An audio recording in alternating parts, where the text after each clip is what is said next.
मित्रों, कुछ समय पूर्व मैंने आपसे एक थोड़ा सा ज्ञान बांटा था।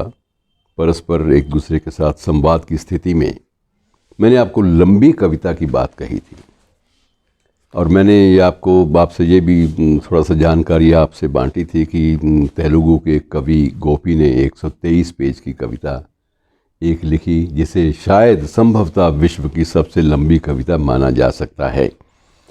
वो इसलिए मैं कह रहा हूँ कि कई महाकाव्य लिखने वाले लोग भी ये दावा करते हैं कि उनका महाकाव्य सबसे लंबा है। तो इस प्रकार से बहुत सारी वादों विवादों की स्थिति होती है। तो लेकिन ये कविता के रूप में अगर आप लेंगे, निरंतरता के रूप में, तो गोपी प्रथम स्थान पे आते हैं। लेकिन गोपी से भी पहले ये परंपरा जो है वो चली आ रही है।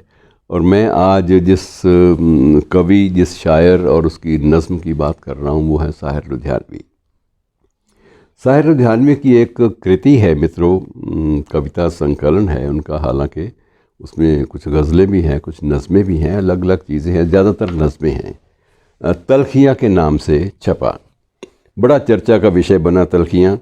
और भारतीय साहित्य में और विशेष रूप से भारतीय कविता में उसे अत्यंत गहन चर्चा का विषय भी बनाया गया। और ये माना गया कि ये लंबी, जो विश्व की सबसे लंबी कविताएं हैं, उनमें इनको शुमार किया जा सकता है। ये एक सुझाव कुछ समीक्षकों ने दिया है जिस पर हम लोग विचार कर सकते हैं। लेकिन उसमें यह है कि एक बार साहिर से पूछा भी गया, मैंने स्वयं पूछा कि आपने इसे लिखने में कितना वक्त लिया।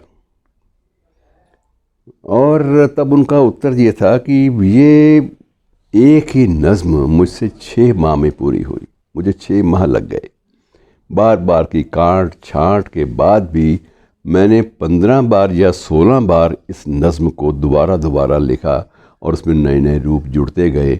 और नए नए रूप इसलिए जुड़ते गए कि जो परिकल्पना मैं करता था, उस परिकल्पना के बाद जहन में, मस्तिष्क में या दिल में बहुत सारे नए वल्वले आ जाते थे जिनको लेना ज़रूरी लगता था। जैसे उदाहरण के लिए वो कहते हैं कि मैंने जब विश्व युद्ध से लौटते हुए, द्वितीय महायुद्ध से लौटते हुए जब फ़ौजियों को देखा, कि फ़ौजी हमारे देश के वहाँ अधिकांश गए थे, और जिस क्षेत्र में मैं पैदा हुआ, साहिर बताते थे कि वो पंजाब में पैदा हुए थे और उसके बाद महाराष्ट्र में उनकी ज़िंदगी बीती। तो पंजाब में, लाहौर में या लुधियाना में, या उससे भी बाद में दिल्ली में, और उसके बाद मुंबई में, ये 4 जगह उनका मुख्य जीवन का केंद्र रही हैं। लाहौर पहले, सबसे पहले लुधियाना ले लीजिए, फिर लाहौर, और उसके बाद दिल्ली, और फिर मुंबई। अब इन चारों स्थानों पर यह है कि जब भी द्वितीय महायुद्ध के किस्से चलते, द्वितीय महायुद्ध की जो खबरें आती, भयावह खबरें, तो भयावह खबरें बहुत डराने वाली होती। और उसके बाद जो परिवारों पर बीतती, वो उसका उल्लेख न करेंगे तो मानव जीवन का या मानवीय संवेदनाओं का इतिहास पूरा ही नहीं हो सकता। थोड़ी सी बात तलखियाँ के बारे में और बांट लें। तलखियाँ के मित्रों, मैं सीधी सी बात ही मैं आपको बताऊं कि इसका हिंदी में तो पहली बार 1958 में रूपांतर सामने आया था, लेकिन उससे पहले उर्दू भाषा में इसके लगभग 36 संस्करण आ चुके थे। और यदि घोषित संस्करणों को अब तक माना जाए तो अब तक घोषित, जो डिक्लेयर्ड हैं, जो घोषित हैं, घोषित संस्करणों की संख्या हो सकता है कि 100 के आंकड़े के आसपास पहुंचने वाली हो। लेकिन साहिर ने एक बात बड़ी गज़ब की बताई कि तलखियाँ जब पहले भी छपी थी तो मुझे एक प्रकाशक से मिन्नत करके कहना पड़ा था कि तुम इसे छाप दो बाबा। तो उसने कहा मैं तुम्हें पैसे नहीं दूंगा। तो मैंने कहा कुछ तो दे दो। और उसने बड़ा रहम खा के मुझे 50 रुपये दिए थे, और 50 रुपये के बदले में उसने कहा था ये रसीद पे साइन कर दो। रसीद बाद में, मतलब मुझे पता चला कि उसने सारे के सारे कॉपीराइट ही मुझसे लिखवा लिए थे, जो कि बाद में मुझे अदालत की शरण लेकर उनको रद्द करवाना पड़ा कि ये शर्त जो है मैंने कहीं नहीं पढ़ी थी, ये बाद में ऐड की गई है।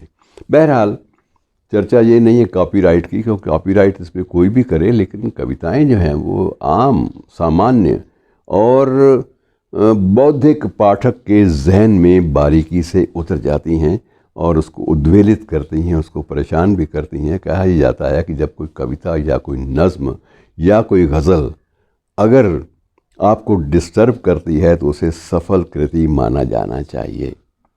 जो उद्वेलित नहीं करती, जो आपको डिस्टर्ब ही नहीं करती, उसको सरसरी नज़र से आपने सुना और वह एक वाह वाह कर दिया और उसके बाद कहानी ख़त्म। लेकिन साहिर के मामले में ऐसा नहीं था।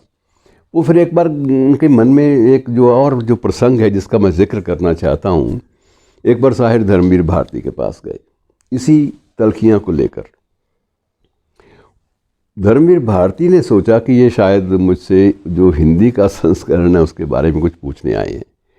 तो साहिर समझ गए कि धर्मवीर भारती मेरे जाने को कुछ और भी ले सकते हैं, कुछ और भी समझ सकते हैं। जाते ही उन्होंने कह दिया कि मैं आया हूँ तो किसी ख़ास बात के लिए, और मैं ख़ास बात आपसे बाद में करूँगा। पहले मैं ये स्पष्ट कर दूँ कि मैं बिल्कुल जहन में ये चीज़ नहीं लेके आया कि इसके हिंदी संस्करण के लिए मैं आपकी राय मांगूँ।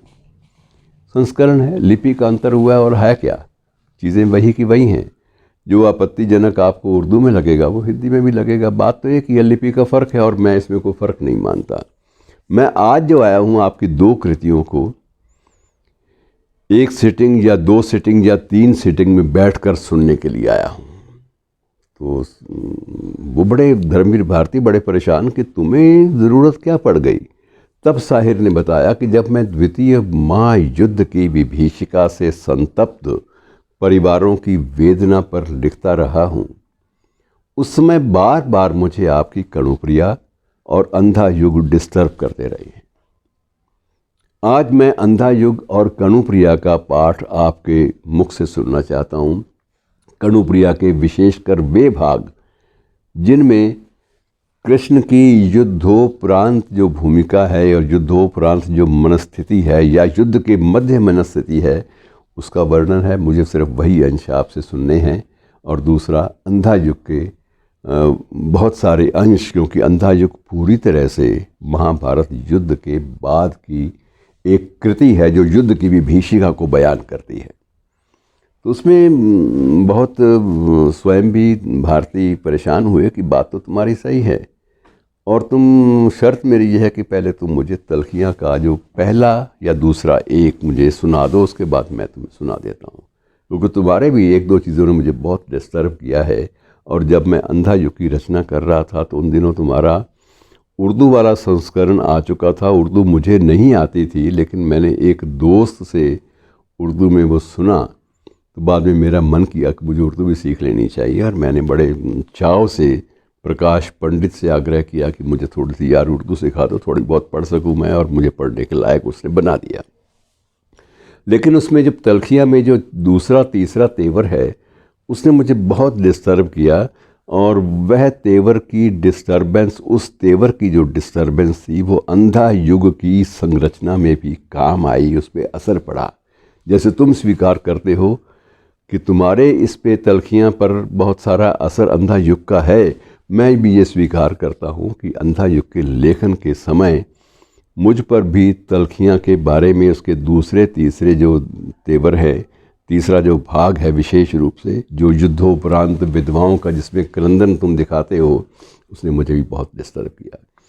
ऐसी मनस्थितियाँ होती हैं जिनसे कवि या शायर को गुजरना पड़ता है और वो यंत्रणाएँ एक जैसी होती हैं। मैं आपको थोड़ा सा, मैं चाहता हूँ कि लंबे एक भाषण की बजाय मैं आपको एक आध जो इसका कुछ पंक्तियाँ जो हैं उसका पाठ भी प्रस्तुत कर दूँ। इसमें तलखियाँ का दूसरा जो तेवर है, जो दूसरा भाग है, दूसरी नज़्म है, ये अलग अलग 5 भागों में विभक्त है।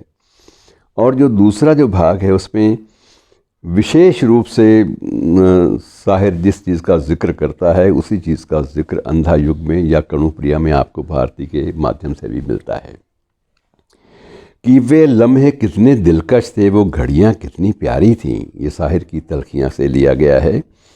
वो सेहरे कितने नाजुक थे, वो लड़ियाँ कितनी प्यारी थीं, बस्ती की हर एक शादाब गली ख्वाबों का जजीरा थी गोया, हर मौज नफस हर मौज सबा नगमों का ज़ख़ीरा थी गोया।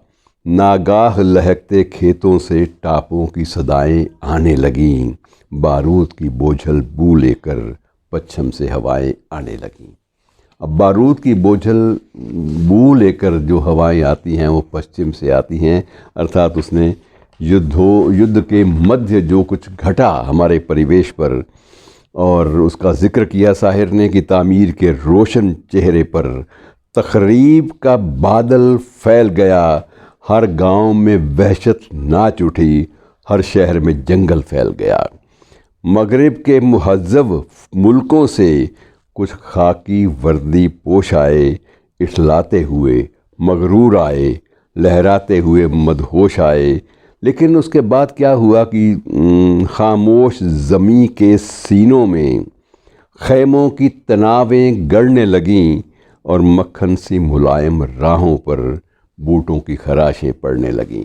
तो मित्रों, ये एक प्रकार से शाहिर ने युद्धोपरांत या युद्ध के दौरान जो विभीषिका थी उसको इस तरह से व्यक्त किया, और उधर धर्मवीर भारती ने भी युद्धोपरांत वह अंधा युग अवतरित हुआ, और उसमें जो युद्ध की बात वो करते हैं वो स्पष्ट इसमें करते हैं कि ये इसका किसका दोष था इस बात का पता ही नहीं चलता। गांधारी की शिकायत, गांधारी का शाप और विलाप, ये सारी की सारी चीज़ें डिस्टर्ब करती हैं, और कविताओं की या काव्यमय ज़िंदगी की सफलता मित्रों इसी बात पर है कि वो कितना आपको डिस्टर्ब करती है। धन्यवाद।